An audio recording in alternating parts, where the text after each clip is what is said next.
You're watching The Paul Stefan Show on TV Free Baltimore.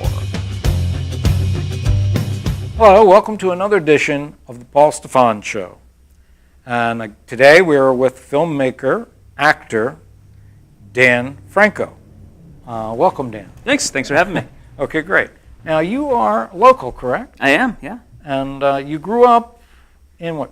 I grew up in Frederick County, in Frederick, actually, and went to school here at Western Maryland, which is now McDaniel. Right. And still here, still. Well, that's terrific, because I was going to say, being local, it says, but when did you know, let's, for example, you just say, okay, I want to act, or that I want the life of an actor, which is not always fun. I would say 1977. Okay. My parents took me to see Star Wars, and I said, I want to do that. Interesting. And so from then on, it's been kind of working toward doing that. That's interesting, because when Jamie Nash was in here on Friday, he said the same thing. He thought movies like Star Wars, Back to the Future, Raiders, those kind of things were seminal to a whole group of today's filmmakers. Yeah. And so I wanted to be a Jedi Knight, but once I figured out that wasn't a thing, that they were actors, then I transitioned, I sidestepped into that. And you did that by pursuing it. I guess they had acting classes at McDaniel or Western Maryland. Theater art major, communication minor, Right. and then once I graduated in '97, so right around that time in this area was a great time for Baltimore and Maryland in general. Had some great film incentives. So there was just a lot of, West Wing was here all the time, and The Replacements was filming here, and just all kinds of movies and TV. Homicide was actually transitioning out. It had just kind of ended. But yeah, it was just there was a lot of opportunities to work on film and television, and so great change. Baltimore's golden era. Yes, exactly. Of course, then you had The Wire come after that. And I like to remind people to say that also, not even in Baltimore necessarily, but Have You to Grace, they had Dawson's Creek. That was here? Yeah, I think they had a lot of scenes shot up there. Okay. Yeah, and I don't know all of it, but a lot of it was. I know that because we had an actor who was involved with that, I think. Gotcha. In here also, and I think Johnny Alonso might have been in there too.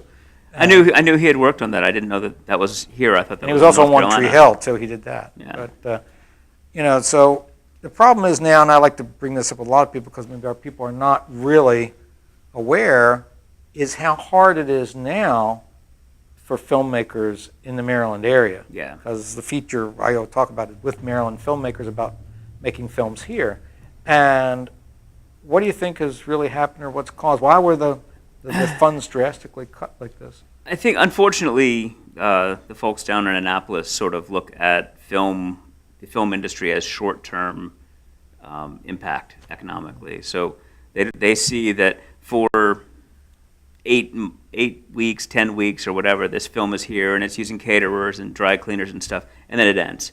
And so they see that as a very short-term benefit, so they don't want to put the tax incentives behind it. Unfortunately, what they don't see is that when you have 8 to 10 weeks of this production, and then you've got more tax incentives, and this production can then come in right on the tail end of it, and you string 2 or 3 productions together at a time, you start to keep the grips and the electricians and the prop masters and all those people here, and more people learning. So you create this infrastructure that can support multiple productions, and it's like the field of dreams. If you build it, they'll come. So if they know that the infrastructure is here with the talent and the actors and the crew, and they're going to come here. Right. And I think we were talking before we went online here. In Atlanta, they made about $10 billion last year. It's amazing, that figure. So it's you put the emphasis behind the taxes, and the rest of it's going to come. And I don't know how the film office here in Maryland worked, but what makes sense to me, based upon what you've told me, is that you would have somebody in that film office who do like what you said, kind of line up the production, say, oh, now we've got this one in the pipeline and the one come after that, and sort of schedule them. Because when you say it's a welcoming kind of atmosphere and the variety of, you know, you could have all kinds of things done in Maryland because of the different climates. We've got the mountains, we've got the ocean, Yeah. we have all that stuff. We've got horse country, we've got all that. It's the great thing about Maryland. You've got every location you need. Right. So.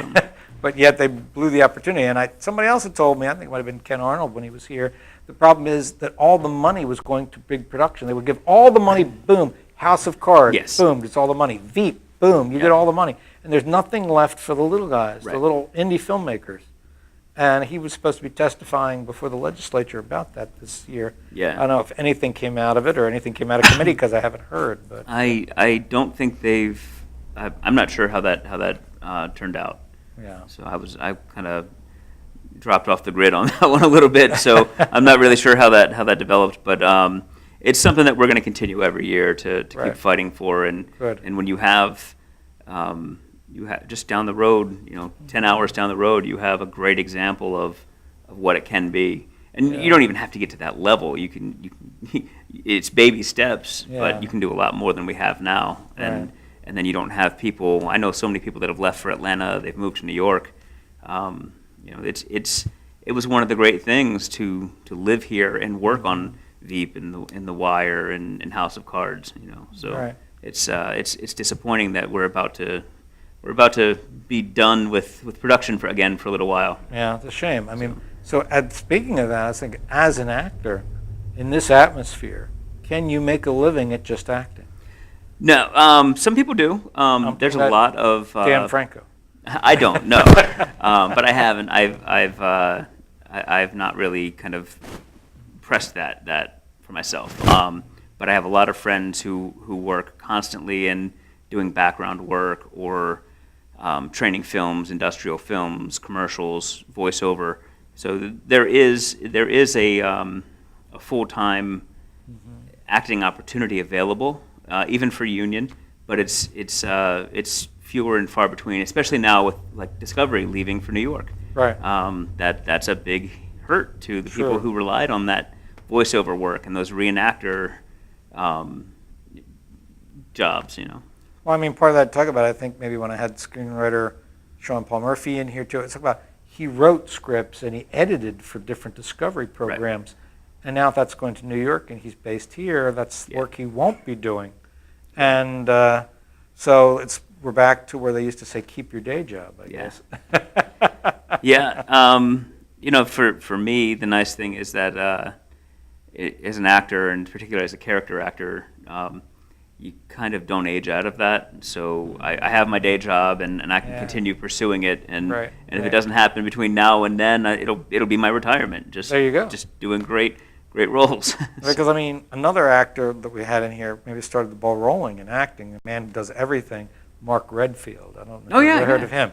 Worked with him. And he told me another thing that went past is that years ago when he was starting out, and he's much older than you are, he said that Baltimore was a great town for doing voiceovers and for commercials. Mm-hmm. Baltimore was a big commercial town, and so actors could always get work either Right. doing the commercial or doing the voiceover for a commercial Yeah. in the 60s or 70s, I guess, 80s even, and that's all gone.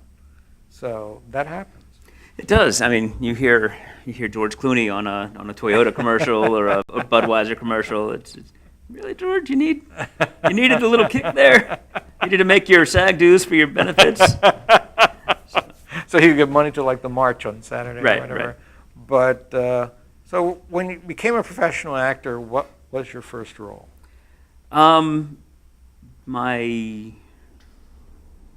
Or early role? early role, I did a lot of background work on the West Wing, How long? which was fantastic because that was at the time the show.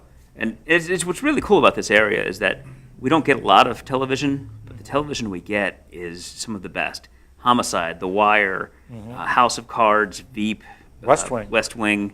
It's those are the Emmy winners. Those are the ones that are Right. And so when you're there, as a young actor, especially so my education and my background, my training was in theater.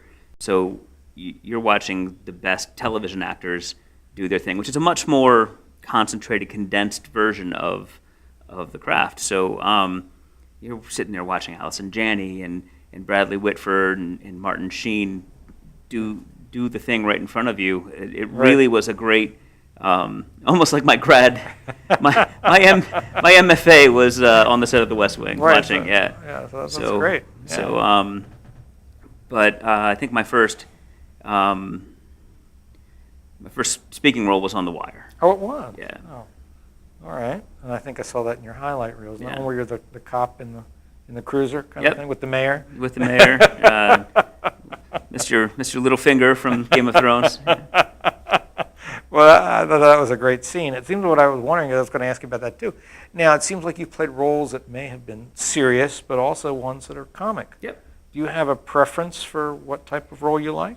I don't. I think one of the things for me is that it's all about finding truth in the moment. And so even some of the comedic stuff I've done, it's not funny to you in the moment.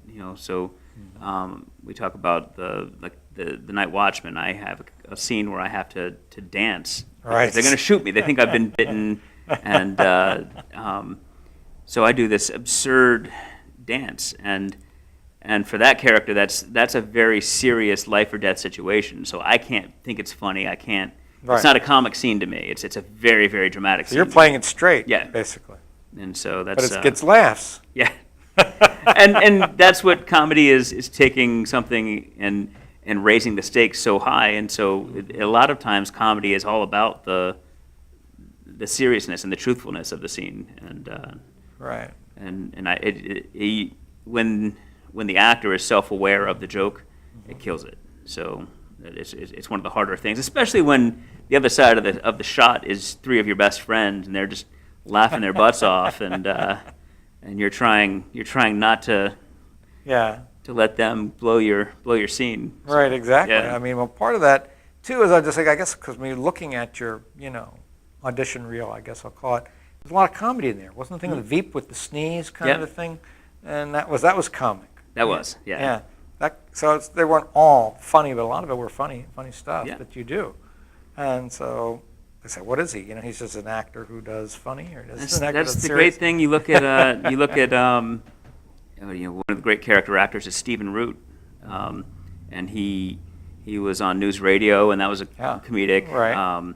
He's been in a lot of the Coen Brothers movies, and those are usually very serious. It all, to me, always boils back down to just playing it truthfully, and it doesn't matter if it's comedy or drama, Right, well, that's because good. you're just going to go where the scene takes you. Because you either think of some people, they can only do one or the other, or they get typecast in doing one or the other, Right. so that you don't see if they've got those acting chops for comedy or drama. Right. I mean, another good example you mentioned that I've learned to grow my admiration over the years for Allison Janney. Oh, yeah. in West Wing. And now she also wins Emmys for Mom, which is Yeah. comedy. Yeah. And she's very funny in that. And she was, a lot of times on West Wing, she was a bit of the comic relief. She had a lot of great delivery on the zingers and things like that. And the Oscar for I, Tonya, That's right. that was an amazing role. Yeah, And playing Tanya Harding's mother. one of the greatest villain characters ever put on film. So I mean, but there you go. I mean, that's the versatility. That's a good Yeah. a good character actor, a female character actor Right. is what you call her. Now, trying to think now in acting, and it's things aren't so great now. But why would you say I'll continue to act in Maryland and not go to New York or LA to act? I do. I have been to New York and Pittsburgh and some other markets to audition, and I've worked out of Pittsburgh. And it's something I'm shooting for. But it's, I have my home is here. I've grown up in Maryland. I'm a Marylander, and even if I can, break into that New York market, I'd ultimately like to still remain and keep my family here. This is home. Now, what about saying, though, the film drying up, getting into more of the Maryland and the regional theater scene? I miss theater, but I have a 13-year-old, and theater's a big demand on time, and so it's not. For me, it's not a priority right now. I work on film or television. You 2-3 days here or there, and then you're Right. back to regular life. And That's the train, don't yes. worry. But part of it, I saw, I mean, you're one of the few people I've had in here so far. that have not only just a SAG card, but you have an AFTRA card. Well, they merged. Oh, they merged. Yeah, That's what it is. I never Okay. joined AFTRA, Okay. but I got into SAG prior to the merger. So So I didn't know that they did that now, that you're not just theater or film, you can be both by getting a combination card. no, the theater is the equity. Oh, Actors equity. equity. Actors yeah. equity, that's right. So SAG was film, Right. and AFTRA was radio and Oh, television. that's what that was, radio and those TV. two merged, and but gotcha. there's reciprocity between the unions. So So that's pretty good. I'm planning one day to have my equity card. So Now, of course, you've done, local projects here, and actually even local films, right? A Night Watchman is the most recent. right. And you talked a little bit about that one scene where you do that sort of exotic dance or whatever. Did you make that up, or was there a choreographer that helped you with that? No, that was all me. That was just out of the recesses of my brain. Watching a lot of MTV and boy band dance moves. No, there were certain things that the script called for, specific at the very beginning, kind of a sort of a striptease type Yeah. dance, and it ends with a twerk. But in between, it was all up to me to Yeah. to choreograph. And we have a great video somewhere on the What Night Watchman Facebook Okay. page of the stunt team teaching me how to twerk. So that's a highlight of my career. So that was great, though. I thought that was funny. Because they said you were described as sort of like, as the chief a-hole or something. Yes, 'Cause yes, you weren't absolutely. one of the guards, so you weren't one of those guards. No, I'm the office jerk who I don't treat them very well, and of course they come across and they try to help me out. So they're a lot cooler than my character is. Yeah, but unfortunately, we do see in the movie, without giving too much away about the movie, that you do die in the movie. I do turn. Yeah. Turn into the vampire, Which was really cool. but a zombie. But It was a vampire zombie. Yeah. the vampire zombie, you're one of those. Huh? I had the whole You were the clown pyre. makeup apparatus. Not a clown pyre. No, just a vampire Yeah. zombie. You had to be a clown first. So Oh, you I had to was be a clown first to be the clown pyre. Yeah. That was the main evil character. Right. Yeah. That guy goes up in flames or whatever. yes. Because we want to get some of the stunt people in here too. Oh yeah, they're great. Um, That stunt team is the Misfits of Mayhem, and I had to do a couple stunts during the shoot. One of them was one of the vampires throws me, and it's a 20-foot wire pole. Wow. Just flying through the air, and those guys. I was actually the guy who plays the main bad clown. Blimpo is one of our stuntmen. His name's Gary Peebles, and Gary and Jeff Wilhelm, the stunt coordinator, they were really great about, first of all, letting us do our own stunts and getting us comfortable with everything that was going to go down, and it's a lot of fun. I mean, I could imagine. yeah, I mean, and the fact the film was made again in Annapolis, and it's with people you know, right. that made it more fun. It does. It's I've talked about this with some of my friends and things like that. It's you don't often get you look for a movie like this. It's a great experience just if you get to do it on your own. Right. You get cast in this thing and it kind of takes off. It's a little movie that could, and everyone's like, wow, that looks like a real movie, and it goes to festivals and it wins award, and then it gets released, and gets a wider I guess life, Yeah, right. It's around longer. Sure. So, but the fact that it wasn't, none of us did it alone. We did it with our closest friends in the business. That made it just an incredible experience. So now we're all, we've gone to all these festivals together, Atlanta and Cleveland and New York and Brooklyn and Atlantic City, and so we're all. It's just became this like, the fun continued for all of us.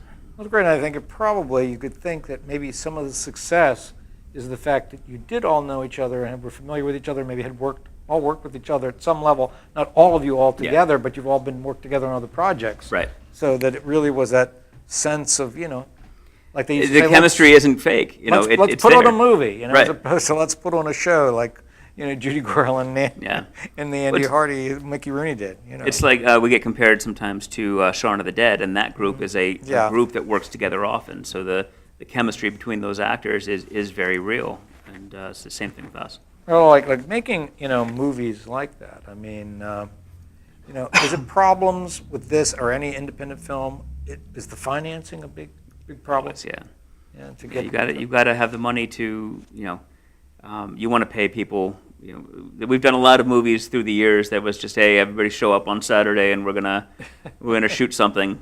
We've done a lot of the 48-hour films in Baltimore and DC, and yeah, there's stuff that we've done in the past that was for that wasn't paid, but Yeah. for a movie like this, with the SAG contracts and all of that, you have to have the financing and to do it right.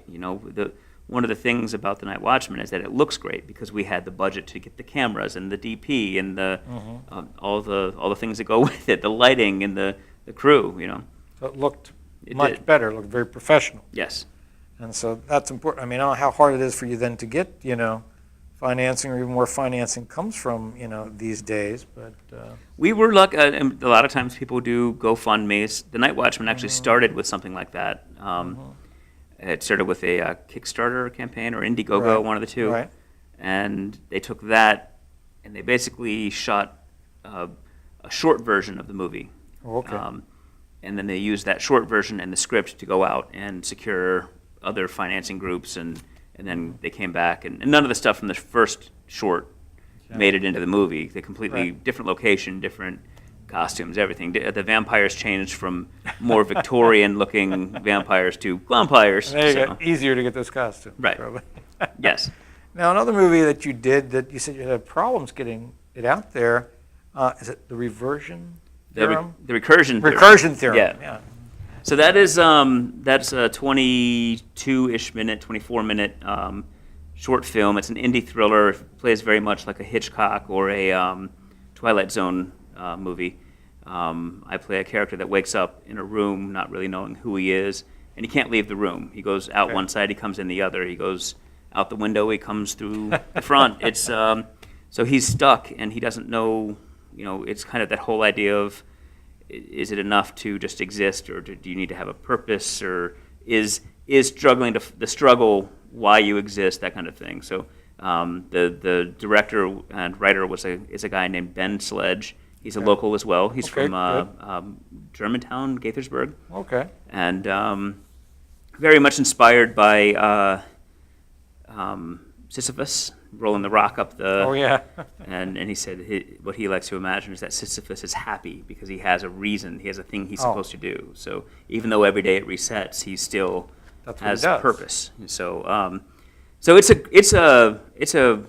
I mean, I'm biased, but it's Yeah. a great little film. Are there any other characters in the film or just you? Just me, although there's more than one character in the film. But you are the only actor. I'm the only actor. Yeah. It is a one-man Yeah.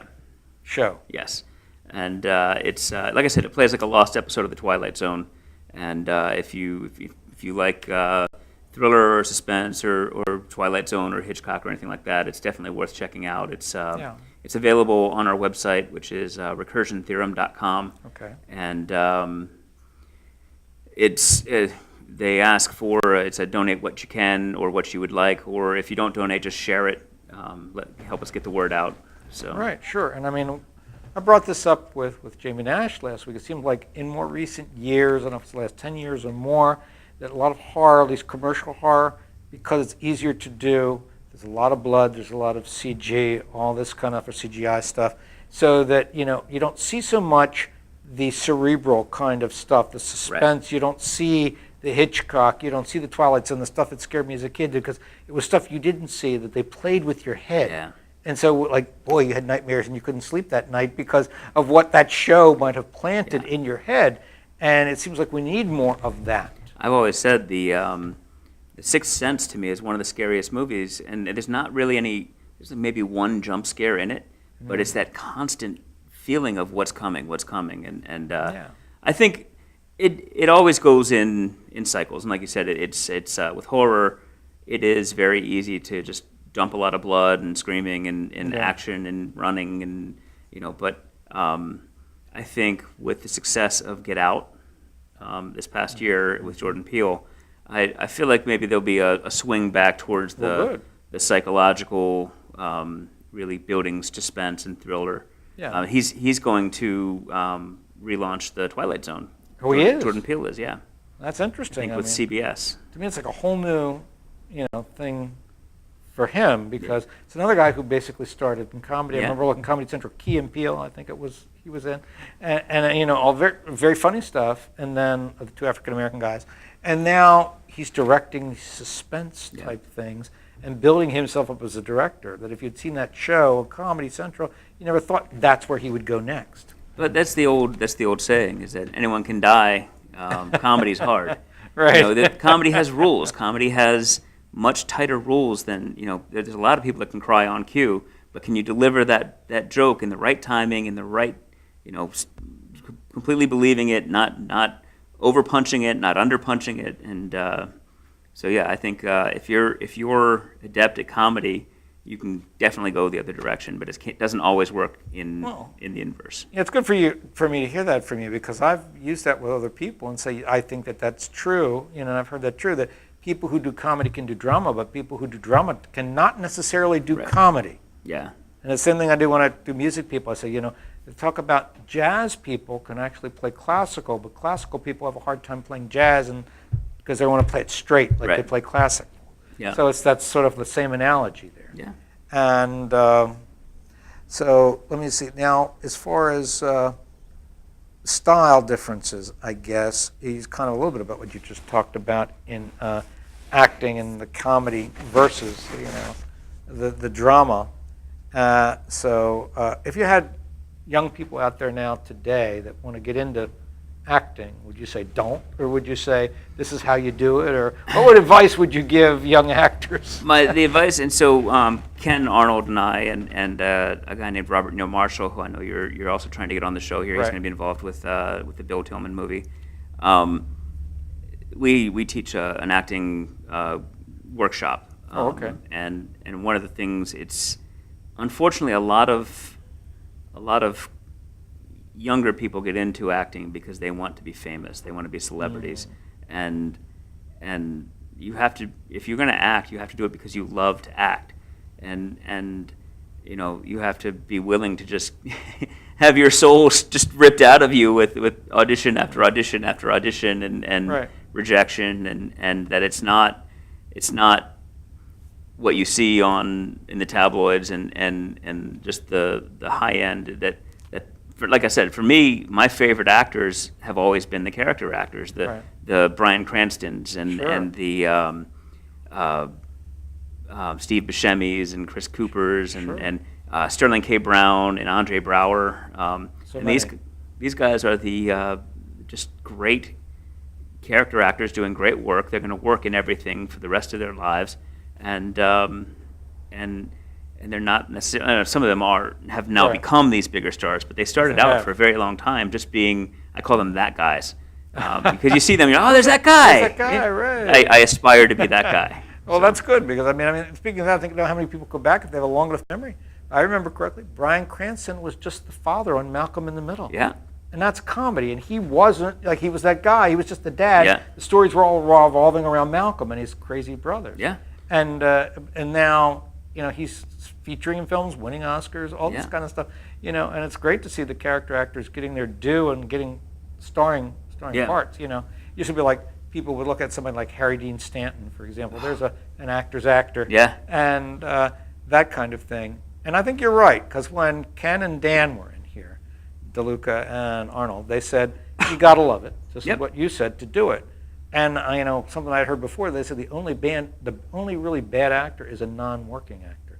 As long as you can stay a working actor, no matter how small the part might be. Even for Ken, says he does his Appletinis with Ken. They said we just do anything. Let's just keep getting out there in front of the camera. And that's when your job is when you're not working to that's when you work on finding a new monologue or brushing up your materials that you're going to send to casting directors and agents and stuff. So there's always work to be done. There's always something that you can. I think our little saying is, "What have you done today to just take a step forward?" And really trying to. It doesn't happen every day, but it's trying to more days than not, and you end up in a better place. As I had mentioned before, and it goes to this before I get down to the last couple of questions here, is that Johnny Alonso. I saw him doing another interview and he is coming in here when he can. He said, his career, he said, is actually really auditioning. Yeah. He says, I go to so many auditions, every week, every month, if I get one part or two parts in that time. But he says, you have to continue to put yourself out there. Yeah. That's the job. Your job is to audition. Your job is to go do the thing in the casting office. And then sometimes, as a bonus, you get to do the other thing.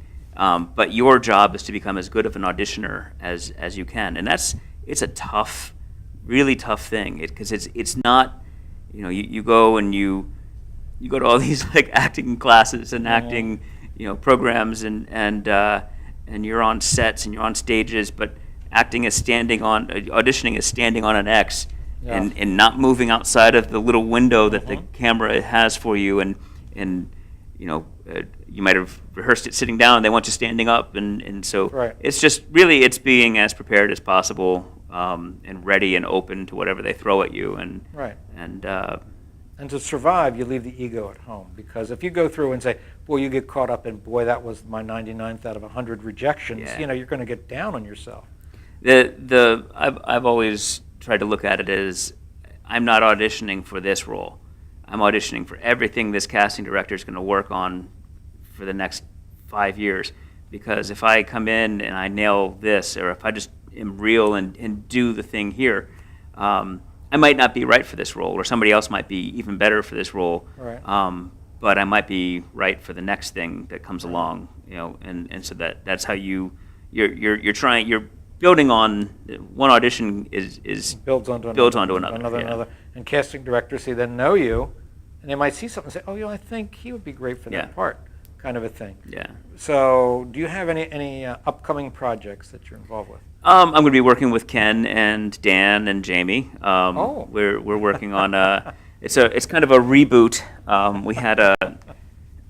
We had a web series several years ago, probably 08-ish. And that was really kind of as web series were starting to become a thing. YouTube was still new. Right. And there was only so much. I think at the time, YouTube, you couldn't have a video more than 10 minutes or something like that. So it really limited your ability to get a web series together. And right.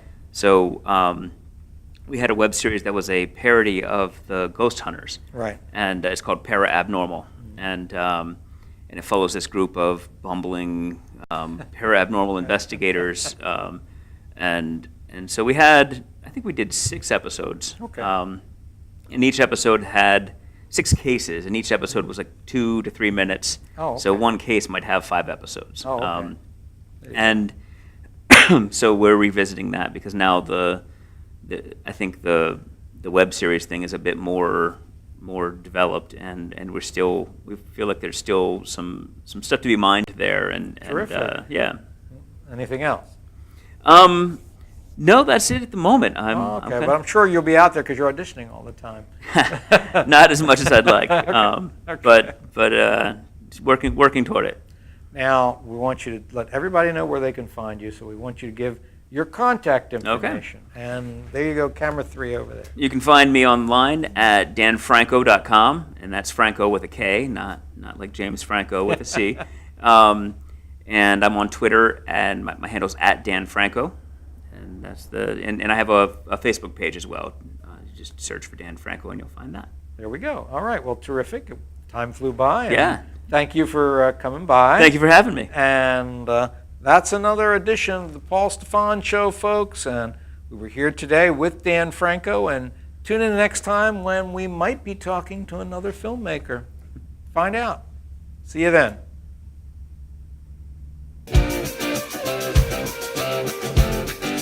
You're watching The Paul Stefan Show on TV Free Baltimore.